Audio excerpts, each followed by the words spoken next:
ഗുമസ്തൻ എന്ന് പറയുന്ന സിനിമയിൽ ഞാനൊരു ചെറിയ ക്യാരക്ടർ ചെയ്തിട്ടുണ്ട്. എനിക്ക് ഭയങ്കര ഇഷ്ടപ്പെട്ടു. കാരണം ഒരു ആർട്ടിസ്റ്റ് എന്ന നിലയിലല്ല, ഒരു പ്രേക്ഷകൻ എന്ന നിലയിൽ ഒരുപാട് ഇഷ്ടപ്പെട്ടൊരു കഥയായിരുന്നു. നീ ബോഡിയുണ്ടോ? കണ്ടില്ല, പക്ഷെ അതവിടെ ഉണ്ടാവും മെമ്പർ. അതെടുത്ത് മാറ്റി അയാൾക്ക് സമയം കിട്ടിയിട്ടുണ്ടാവും. ഗംഭീര ഒരു എന്ന് പറഞ്ഞാൽ ഞാൻ സത്യം പറഞ്ഞാൽ കേട്ടില്ലാത്ത ഒരു ത്രില്ലറിൻ്റെ ഒരു സാധനം അതിനകത്ത് കിടപ്പുണ്ടായിരുന്നു. എനിക്ക് ഭയങ്കര ഇഷ്ടപ്പെട്ടു ആ കഥ. ഉറപ്പാണ്. അവരാ വീട്ടിൽ കണ്ടു എന്ന് പറയുന്ന കാര്യങ്ങളല്ല ഞങ്ങളാ വീട്ടിൽ ചെന്നപ്പോൾ കണ്ടത്.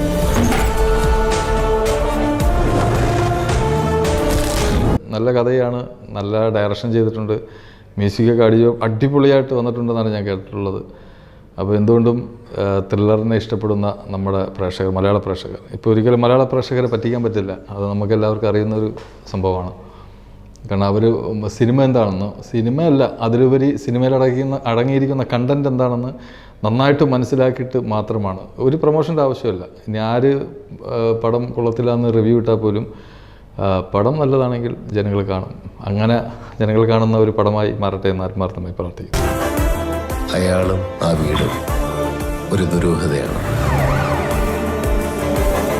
താനും തപ്പി നോക്കുക, ആവശ്യം തന്നെയല്ല. ഈ സെപ്റ്റംബർ 27 ഞങ്ങളുടെ ഗുമസ്തൻ എന്ന് പറയുന്ന സിനിമ റിലീസാണ്. എല്ലാവരും തിയേറ്ററിൽ പോയി കാണുക. മുൻ സിനിമകളെ പ്രോത്സാഹിപ്പിച്ചതുപോലെ ഇതും കണ്ട് ഞങ്ങളെ പ്രോത്സാഹിപ്പിക്കുക, അനുഗ്രഹിക്കുക. Thank you so much.